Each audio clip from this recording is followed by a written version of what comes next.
Oh my god, the cost of living in London is something else. You'll have to make at least $250,000 per year. Taxes, yeah, that's crazy. They don't stuck in traffic jam, they fly in helicopters. Oh. So we in London. This graveyard is 150 years old, and you can see that this bench, it's in the middle of it. It's someone was buried here in 1880 something, so 150 years ago. But this video won't be about that. What I want to talk about is about crazy cost of living in London. You know, I used to live in London for some period of time, and it has always has been a very expensive city. But the thing is that after spending 2 years in Thailand and then flying directly to London and spending here around 2 weeks, you know what amazes me is how the cost of living is, how enormous it, how it's big compared to Thailand. And don't get me wrong, I'm not blaming it. It's like, just don't stay poor, right, if you can't afford it. But the thing is that after you leave Thailand and you come to London, you see that your expenses grow probably like 300 to 400%.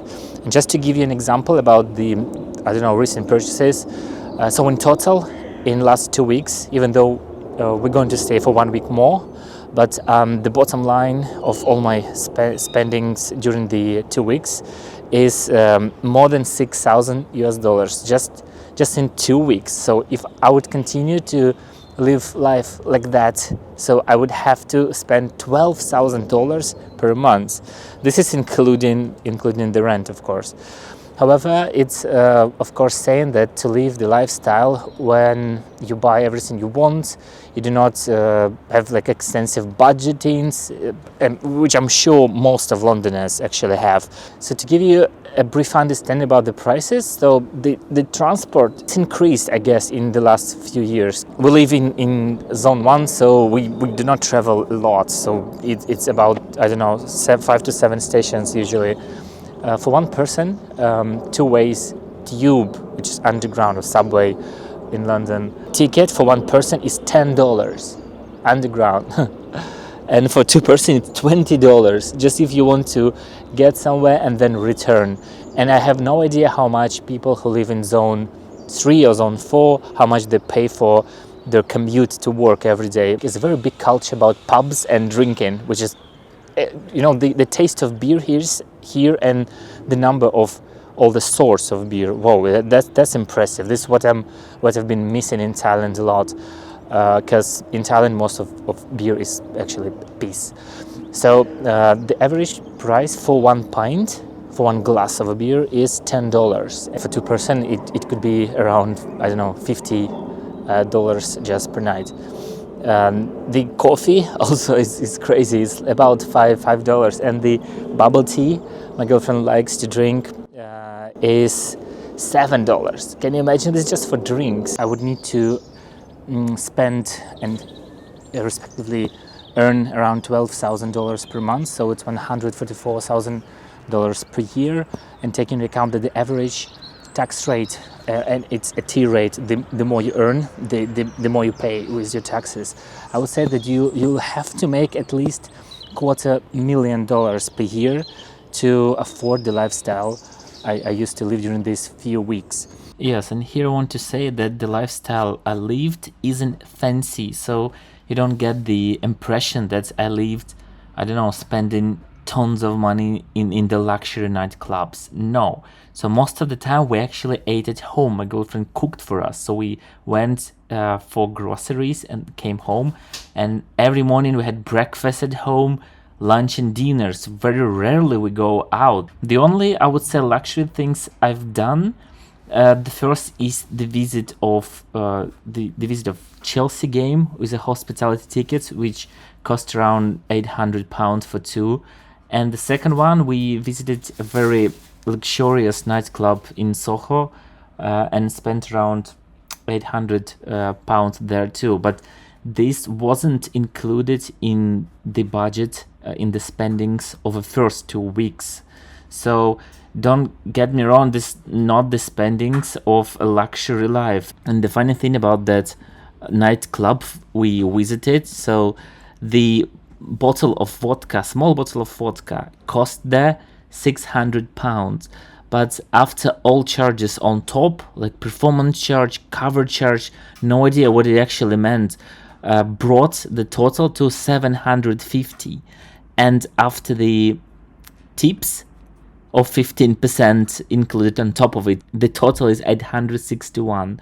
So the 161 for technically one bottle of vodka, the actual price of which is around, I don't know, $30, something like that. And this salary doesn't sound very huge for, I guess, American engineers. However, in UK, as far as I know, the salaries, they didn't change during last time.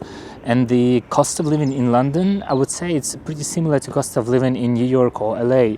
That's why the recent trend is that a lot of engineers, software engineers, they live in Europe and choosing North America, either Canada or the United States, because the cost of living here is huge. You pay huge rents, like $3,000 for one tiny bedroom somewhere in Zone 2, and you'll never get here $250,000 US, which is around 200,000 pounds per year. I remember I got several offers through LinkedIn, and when I said them that I'm ready to consider the offers with the salary of 200,000 pounds, they were all like, what are you talking about? This is, I don't know, the CTO level of a big company here. Maybe even CTOs of big banks, they actually get less.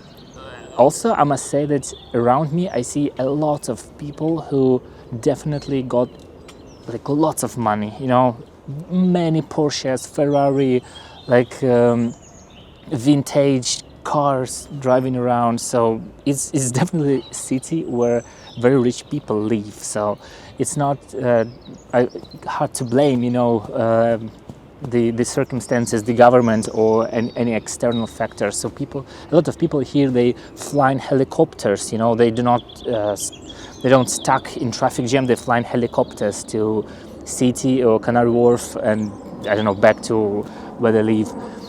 So this city with big money, and of course I'd like to visit it a lot. I currently don't have on my horizon the plan to stay here like a long time and to be a tax resident for all of my income. The income I'm getting from my UK company, that income is being taxed. However, I'm spending less than half a year here, so I'm not a tax resident, and my all foreign income isn't subject for local taxes, which is great. However, I'll definitely come here every year because, this culture, this history, all these museums, all the spirits from all these beautiful pubs, this attention to details, like they could fit in a very small area, a lot of pubs, shops. Look, I paid $4,000 for 21 days in this tiny apartment. Just look the overview. Yeah, that's it.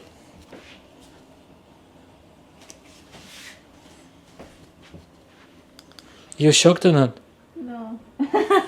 You're not shocked? This small kitchen, it actually has everything you need, but it's so small.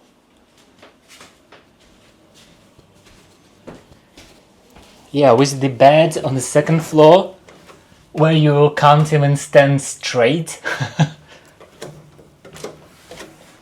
And this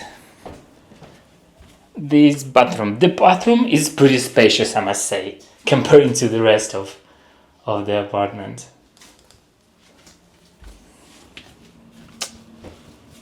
It is what it is. It's London, baby.